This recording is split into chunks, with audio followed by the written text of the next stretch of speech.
Welcome back, ladies and gentlemen, to another episode of the Wealth Project podcast. I'm your host, Serge. Alongside me today again is my co-host Marco. What's going on, Marco? How are you doing? Not a whole lot, man. Just coming off a cold, but you got to do what you got to do, right?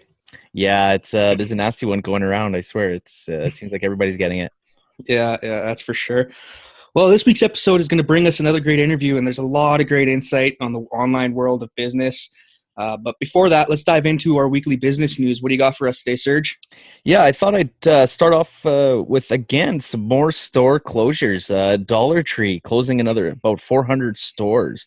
They reported about a $2.3 billion loss in the fourth quarter last year. So, again, more proof that, not going online is really affecting these stores. Yeah, and I mean, it's probably pretty difficult for Dollar Tree to go online and turn a profit because now you got to advertise dollar products and try to get it with shipping. So I can kind of understand where they're coming from, but they have to figure out a way. Yeah, and they mentioned that they're going to actually do a little bit of a rebranding. So that's going to be probably their way of coping.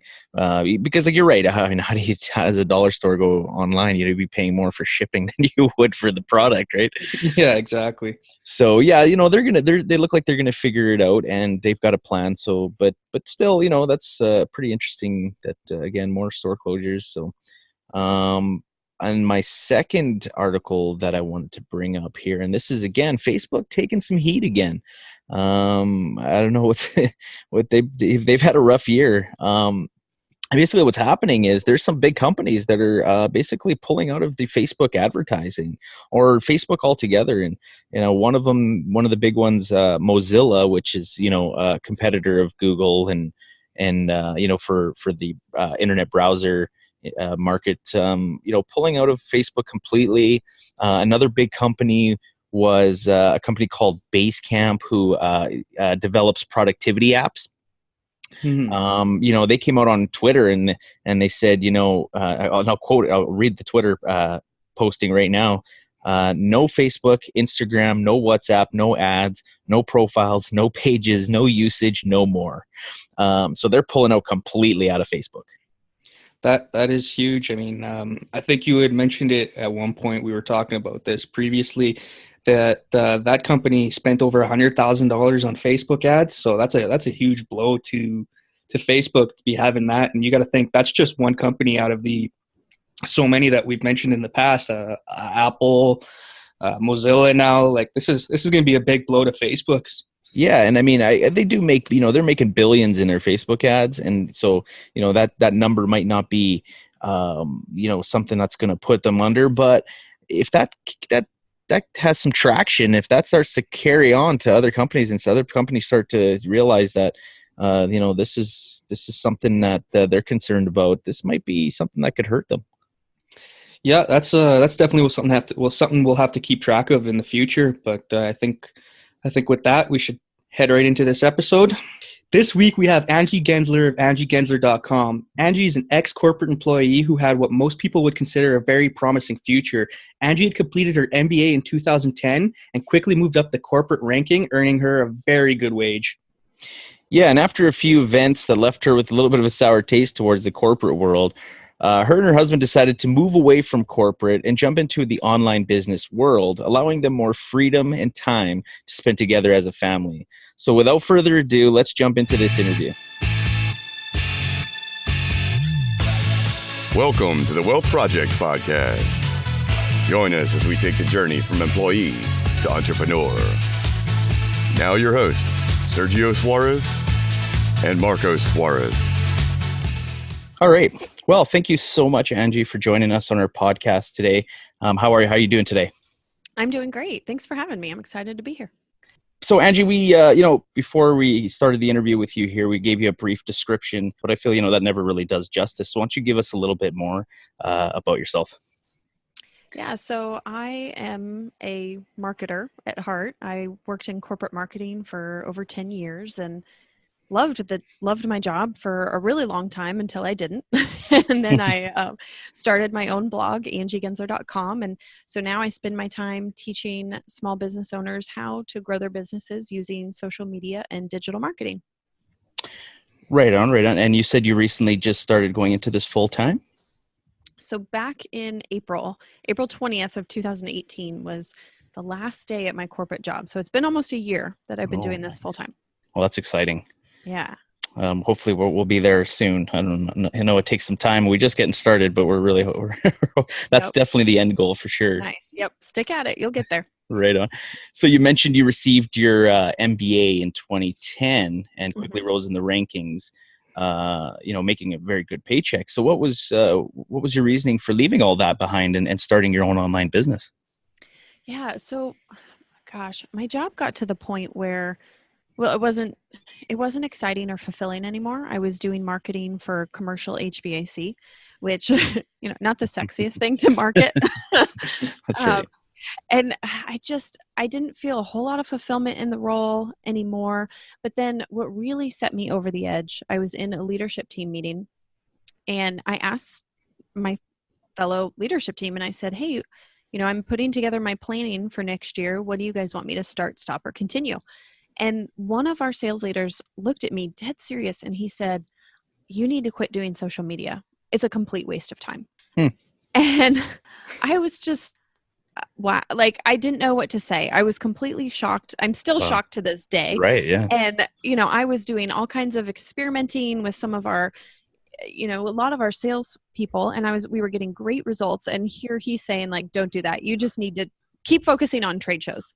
I'm like, oh my gosh. And it just really hit me. I was like, I don't belong here anymore. Like, I need to move on. And that's what really hit me. And so then I kind of started a few-month journey with my husband trying to figure out, okay, what business do we want to create? And we really sat down to decide, how do we want our lives to look? And we've owned businesses before. And so we kind of knew what we liked, what we didn't like. And so we spent all this time and we kind of figured out, okay, we think blogging is like, and having an online business is like the perfect business model. And so that's what led me to starting my own website. Well, that's scary because, I mean, a company that's not focusing on social media or anything, they're going to have some struggles. Mm-hmm. That's the way of the future.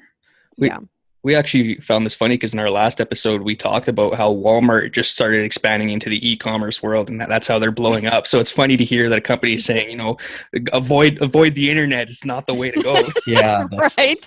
Yeah, that's right. We did have that episode. We were mentioning a whole different big chain stores are shutting down, stores all over the country because they're not going online. That's the way it's turning. I mean, look at Amazon. Everybody buys everything on Amazon. And one thing we mentioned was Walmart is doing so well because they have that online presence. So it's yeah. Yeah, that's funny, but I guess you can't teach an old dog new tricks, right? Sometimes that's how it goes. Yeah. Yep. So there's another thing that I found quite funny is on your website, the way you worded it. You said you call bullshit that the word hustle has become synonymous with entrepreneur and success. Can you elaborate a little bit? Oh, I love that. Yeah, it was awesome. I really enjoyed that one. I'm glad you guys like that. So do you want me to tell the whole bull story? Sure. Okay. So this was kind of another reason. So shortly, it was probably 2 weeks after that sales leader said that I should stop doing social media, I was on a work trip in New York City and it was late at night, probably 10 o'clock at night. All our work meetings were done. And so me and a few coworkers went to dinner. And then after that, we decided to go down to Wall Street and take some pictures with the bull. And I told a coworker, I was like, hey, I'm going to grab this bull's balls and I want you to take a picture of me. And so he took a bunch of pictures and then the next day he's showing them to everybody, which was a little embarrassing, but I'm like, whatever. Whatever, yeah. I get back to the office that next week and my HR manager calls me in and she says, I heard you took inappropriate pictures on a work trip and you might get fired for this. And I was like, what? Are you kidding me? Yeah. Okay. And that was the other thing that kind of hit me. I was like, wow, if a company can't appreciate the kind of woman that will grab the bull by the balls, I don't belong here. That was it. That was the last straw. That was the last straw. And so then I called my dad, and I'm crying and he's an attorney and I'm like, Dad, this is what happened. What do I do? And he goes, well, that's just bullshit. And I was like, and he's like, pun intended. I was like, yes, yes, I love that. So that's why I'm calling bullshit on the hustle. Awesome. That is awesome. I like that story. It's one of my favorite stories I think I've heard so far. Good. But I mean, talking about the hustle though, so I also call bullshit on the hustle because when I started this business, there's a couple well-known people out there that really teach you to hustle your face off. And I've even heard them teach, you need to work until 4 a.m. and then wake up again at 6 a.m. and start all over. And if you're not working, then you're worthless. Right. And it really upset me because I have 2 young children. And I thought the whole reason I'm starting this business is so that I can be at home with them more and I can spend more time with my family and I don't have to travel and I don't have to be like working crazy hours like I had been. And so I was like, you know what? If I'm going to build this business, if I truly want to create something that's worth living for, I'm going to create it without the hustle. And I was able to. And so that's kind of why I'm like, the hustle is BS. It's not. Mm-hmm. I mean, I definitely worked hard. Don't get me wrong. I was getting up really early in the morning and I was working before work and my husband and I would work on the weekends and sometimes our date night, we would go work, instead of like a typical date night, we would take our computers and go work. So it's not that we didn't work, but I wasn't missing out on time with my kids. I wasn't sacrificing that. And I wasn't sacrificing my sleep. Yeah. And I agree. I think that's, the main reason a lot of us get into this kind of stuff is to get away from that, 9 to 5, and have more time to do the things we love. And whether that be, with traveling or with your family or whatever. I mean, yeah, I would have to agree with you on that for sure. Yeah, I agree. I think the word hustle has become kind of like a scare tactic for people. And I like the way that you worded that. It's what you define it to be kind of situation, right? Yeah. So on your website then, like you had just mentioned, like you want to create this freedom for you and to spend with your children, sorry. But you mentioned that you were working on your corporate job for 20 months and then later you quit. How did you balance all of that when you were doing that transition? It was hard. I'll tell you that. I cried a lot through this whole process. But I mean, my husband was with me every step of the way. And he's helped me build this business right by my side. And so he was a huge support. And he was also a stay-at-home dad. So I have to say that too. I also had him at home, focused on the house, focused on the kids, so that, but I pretty much just lived and breathed like my business and work and then my family. But I would get up at 5 a.m. and I would work for about 2 hours before getting to work. And then, I'd be at my corporate job and then I would sometimes take a lunch break and then work on my own business. And then typically when I came home from work in the evenings, it was family time. Because as you guys discovered earlier, as we're trying to get this call going, I'm not good in the evenings. So it was, so evenings to me was family time off of work. Every once in a while I would do something in the evenings, and then weekends were really big for me. So my kids at the time when we were building it, they both still took naps. And so I would wake up really early on Saturday and Sunday and I'd get in like 2-3 hours of work before everybody would wake up. And then my husband and I would put the kids down for naps for like 3 hours. And then we would get in a good 3 hours as well on each weekday. So we really just built it in the in-between time. And then I also really prioritized things. So I wasn't on every single social media channel and I wasn't posting constantly. And I basically just said, like, I don't have the luxury to do that. Like, I need to focus on channels where I can really get a big bang for my buck, like Pinterest and YouTube. And I just focused my attention on that and didn't worry about anything else. Right. Okay. So, and so you mentioned that you started with a blog. Was that the only thing you started with when you started off? Yeah, that's it. So I had angiegensler.com, and when I launched it, I had 3 blog posts and 1 lead magnet. And that was it.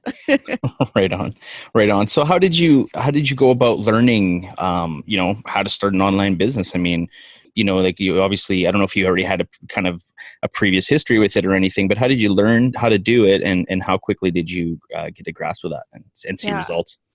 So I hadn't done an online business before. My husband and I have owned other businesses, and we learned web design through that. So my husband's a web designer, so that helped a lot.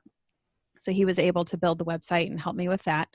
But then I just really started digging into the world of online marketing because, I did marketing for commercial HVAC, which is a very different type of marketing.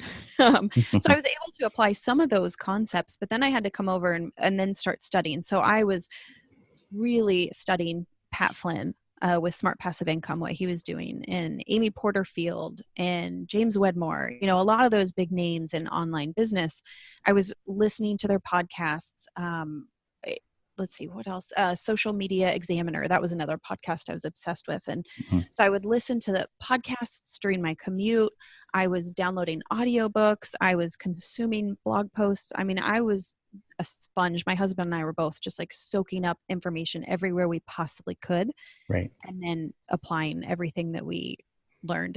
And luckily, he had the web design experience. I had the marketing experience. So a lot of it was kind of like, it was second nature in a way, but we did still have to go out there and learn a lot of this. Yeah, but learn the strategies and all that. Yeah. That's actually very similar to how kind of we're doing it right now. I mean, you mentioned Amy Porterfield and Pat Flynn, two people that I pretty much, listen to and read their stuff, and I'm on their sites probably daily. Nice. So yeah, no, that's very, very similar to how we've been doing it and learning, and from our guests too. We've had some awesome guests that we were able to absorb a lot of that information. So that's awesome. So my next question then, actually I found you through Facebook, so it kind of answers that question. But what are some of the ways that you use to promote your business? Like, are there other techniques like other than Facebook that you're using? Yeah. So when I first started, it was mainly Pinterest, and that's how I was able to grow my business really quickly. And I just leveraged Pinterest, and my email list grew really fast. And then I started dabbling into YouTube, and that worked really well. And then once I started running the Facebook ads, that's what really exploded things. Oh, so Facebook came last then? Yes, Facebook was last. And I will say, I don't think that Facebook ads probably would have worked for me if I would have tried them a year ago, or even when I first started. Because I think I needed that 2 years time to really figure out what it is that I was about, what I wanted to offer, how I could help someone, but then also learn about my ideal customer and learn exactly what they need, what their pain points are, so that I could create a really high performing ad that spoke to their needs and provided something that they were also needing. So yeah, that's why I really think that progression, starting with free traffic sources like Pinterest or YouTube, works really well, because you can basically test and fail your way through the whole process and get better and better and better with a free traffic source until you're finally ready, where it's like, okay, I validated what I'm providing. I'm getting good results. My customers are getting good results. Okay, now it's time to put some money behind this sucker. Yeah, you're one of the first people that we actually we've interviewed that actually utilizes Pinterest, which is quite interesting. And I watched your webinar you had on, I believe it was the affiliate marketing through Pinterest. I think, was it affiliate marketing or was it? No, so mine was how to grow your email list. That's right. That's what it was. Okay. The email list. Sorry. And I found that like really, really interesting how you mentioned how to kind of promote that on Pinterest, which is, it's really different. Mm-hmm. Yeah. It's funny because I think it's kind of a often ignored platform. Right. It's so powerful. It's a really powerful search engine. And the nice thing too, is because it's kind of ignored, if you're good at it and you know what you're doing, you can get some great results. Mm-hmm.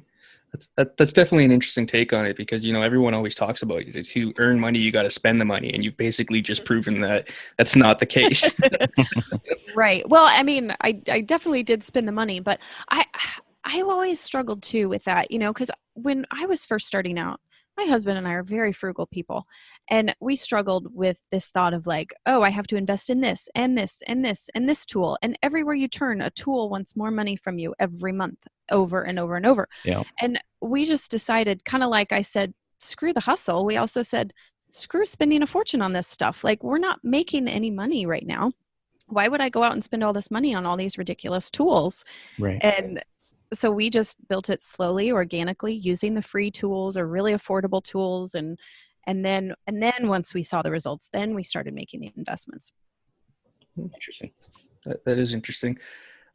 So based on that, then I guess you kind of sort of answered it, but what are some of the other ways that you monetize your business? Yeah, so I've got a few different digital products.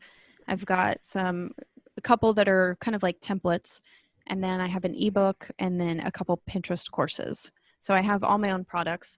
I do have a little bit of affiliate marketing, but not much, and it doesn't bring in a whole lot. It's my own products that really makes up the bulk of the income. One product of yours we absolutely love is your social media calendar. That was how we found you. Marco found your social media, nice. came across your social media calendar. Because I mean, let's face it, it's tough to figure out every day what to post, and that really helps out. I think it helps us a lot. So what was your inspiration behind creating that calendar? Yeah, I think, well, first, I'm glad you guys like it. Thank you so Oh much. yeah, absolutely. So useful. Yay, that's wonderful to hear. So yeah, actually, when I created that calendar, I created a super basic version of it probably 5 or 6 years ago when I was at my corporate job. And at the time, I was basically a team of one, and I was marketing for a $150 million business. Since then, I was able to build a team, and I had team members, but at that time I was a team of one. And I thought, man, I was so overwhelmed trying to manage all the social media channels, trying to do all the other stuff that I was doing to try and grow the business. And so it was basically just out of desperation and necessity. I had to come up with some way to make my social media posts more efficient. And so I basically sat down and said, okay, every Monday I'm going to post about this. Every Tuesday I'm going to post a case study. Every Wednesday is going to be this. Like, and it was so basic. But what happened is after about a month of that, I started seeing some really great results because it allowed me to be consistent.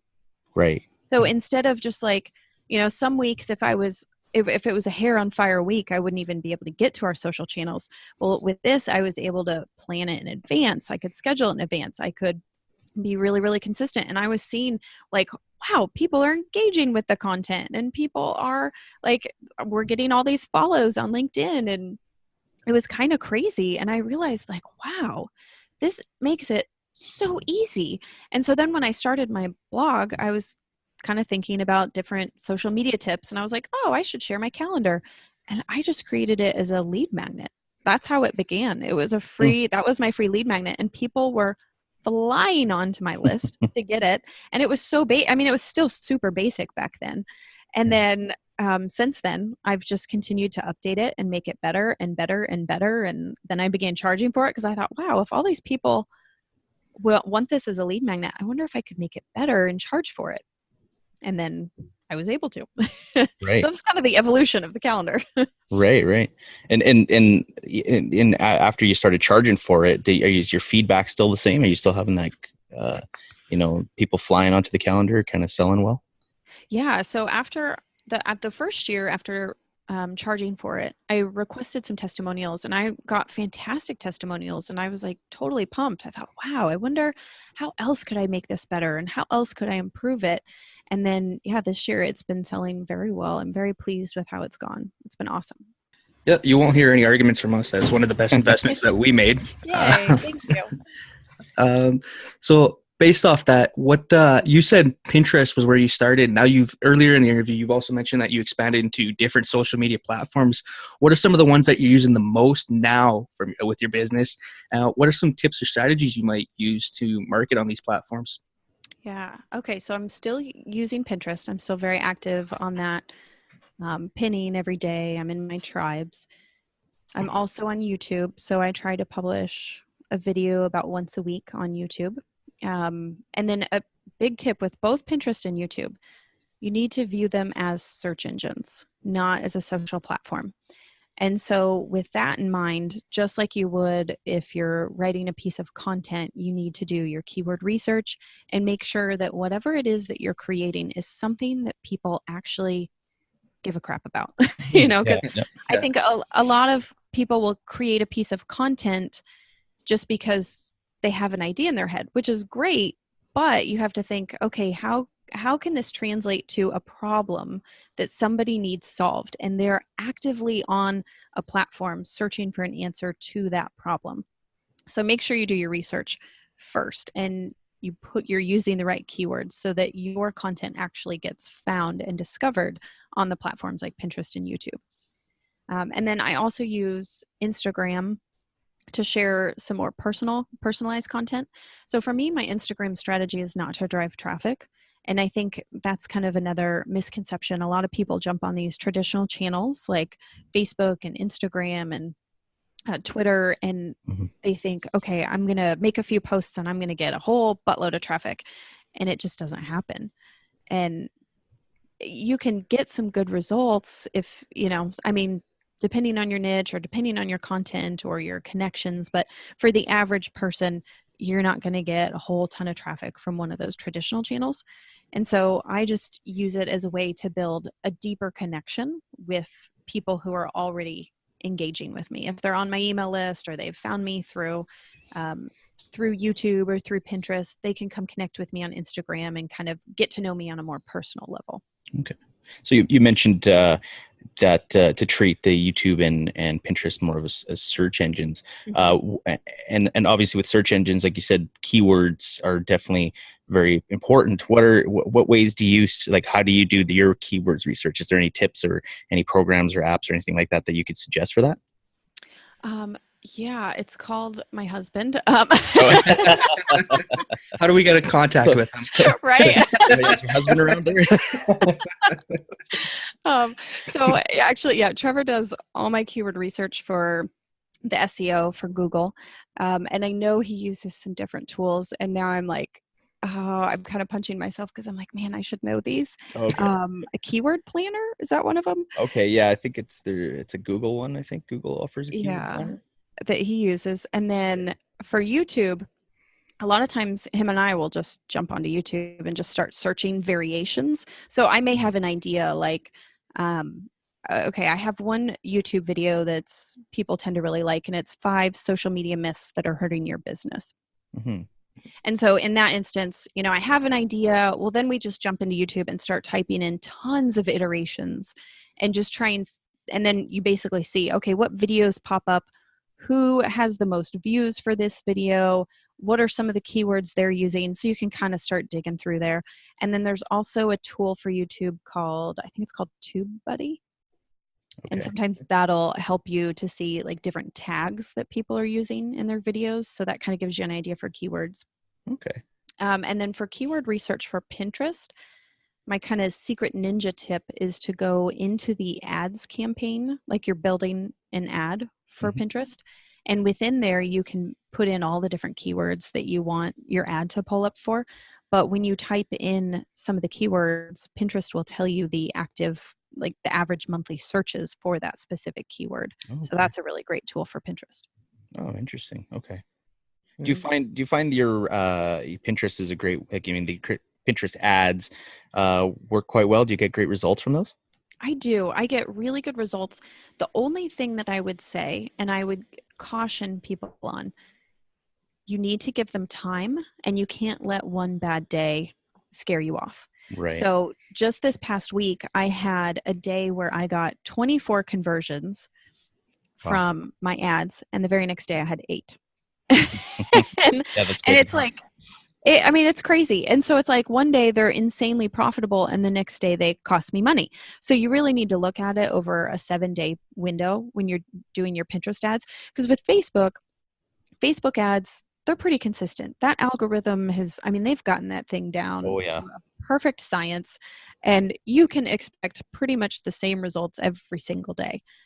Pinterest, you cannot. So view it over a week if you're going to test some ads, and give your ad too. If you start an ad, give it 3 to 5 days before you shut it down. Because sometimes I've had ads where they do nothing and then boom, they take off. Okay. And that's doing a $5 a day, $3 a day, or does it matter? Yep. Well, it really doesn't matter. I've kind of seen that no matter the budget. Okay. Right on. What sort of hurdles then have you faced with your business this far? Oh gosh, a lot.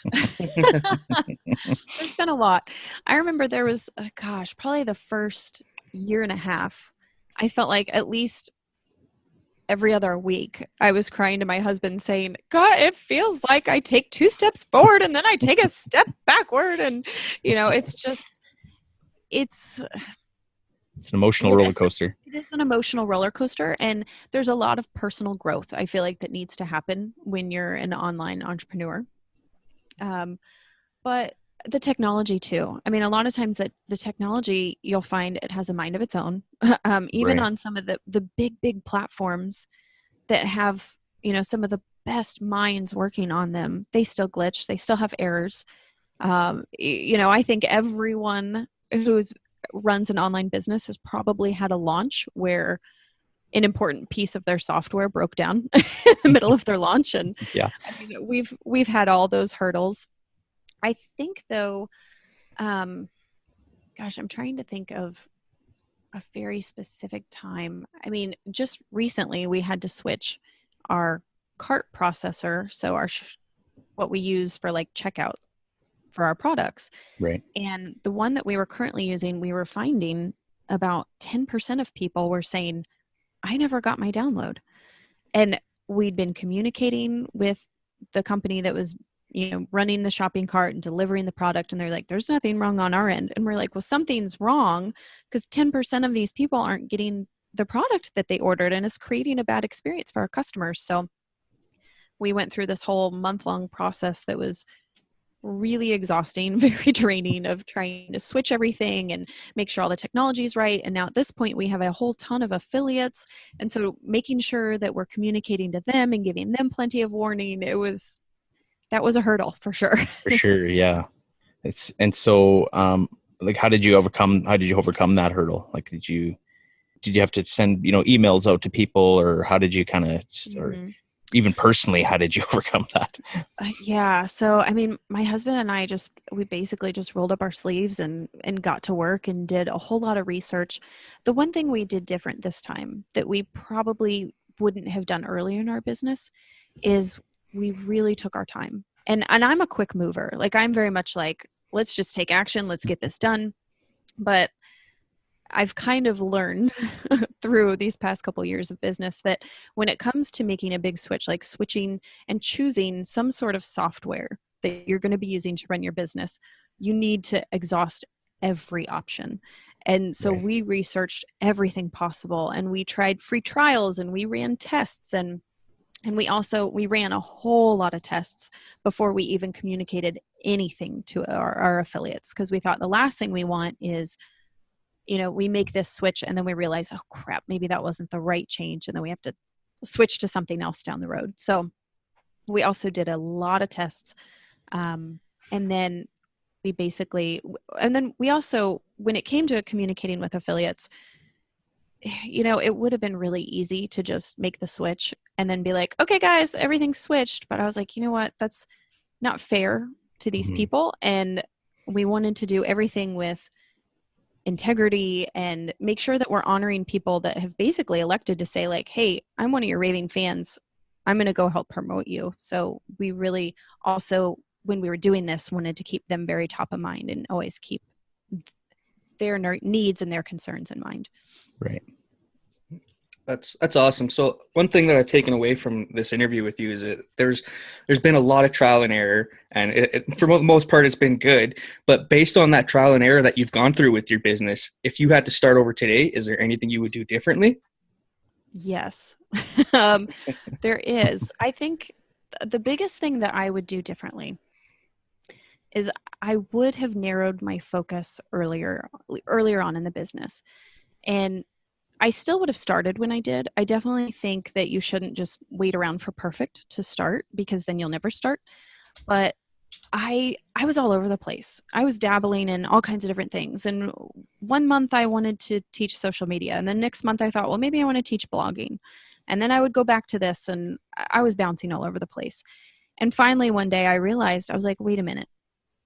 All the people, or not all, but the majority of the people that are on my list, and they're getting results, and they are sending me positive feedback, it's because of what I'm teaching about social media. And it's because of, the content calendar and all the different social media content that I had.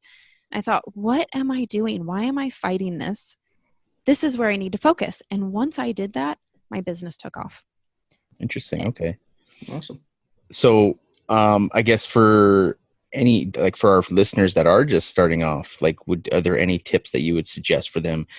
If they're just coming off the ground now and just starting their online journey. Yeah. So I would say if you were just starting out, just take action and just start throwing stuff out there. You don't, like I said, it doesn't have to be perfect. You don't have to know exactly what you want to do right away, but be really mindful about what you do put out there. Make sure it's quality, but then pay attention to what people are picking up, what they love, what you're getting the feedback on, or the questions, what maybe is causing people to jump onto your email list. And then you can narrow your focus to that and then go all in. That makes perfect sense to me. So then based off that information that you've given us today, where can our listeners find you and your products? Yeah, if they head over to angiegensler.com, they can check out my website and all. I've got a whole bunch of freebies on there and content. And if they are interested in the calendar that you guys mentioned, they can head over to angiegensler.com/calendar. Perfect. So I got one last bonus question for you. And Okay. This is a question we ask for everybody. So what is one phrase or quote that keeps you motivated in your journey to success? So I have one thing that I say to myself all the time, and I have it written on my whiteboard. I'm looking at it right now. And it's the key to success is perseverance, not perfection. That's awesome. That's a I was great expecting thing. something along the lines of grab the bull by the horns. Well, that too. Well, not really the horns, but we know what we're doing. You grab that bull by the balls and you persevere. There you go. You might have to write that one underneath, right? That one's going on the whiteboard. Right on. Well, thank you so much, Angie, for joining us. That was a great podcast. I learned lots, and I'm sure our listeners took a lot from that. So I really appreciate you joining us today. Good. Yeah. Thank you so much for inviting me, guys. Thanks for reaching out, and this has been fun. Thank you. Appreciate it. Well, that is it for our episode today. Another great interview with some great laughs with Angie Gensler. As mentioned, you can find Angie's blog and more on her website at angiegensler.com. Absolutely. I just want to thank Angie once again for spending time with us today on our podcast. And make sure you check out our blog post for this episode at thewealthprojectpodcast.com, where we'll provide you with the links to Angie's amazing calendar. That's what we use every day, and it saves us so much time and effort on our social media marketing. Also, don't forget to sign up for our email list to receive every episode and the Wealth Project podcast updates directly to your inbox. As always, if you like our podcast and love our content, make sure to do us a favor and take a moment to rate, review, and comment on whatever platform you're listening on. Thanks, everyone, for joining us, and we'll see you next week. See you later. Thanks for listening to the Wealth Project Podcast. Visit our website at thewealthprojectpodcast.com. See you next episode.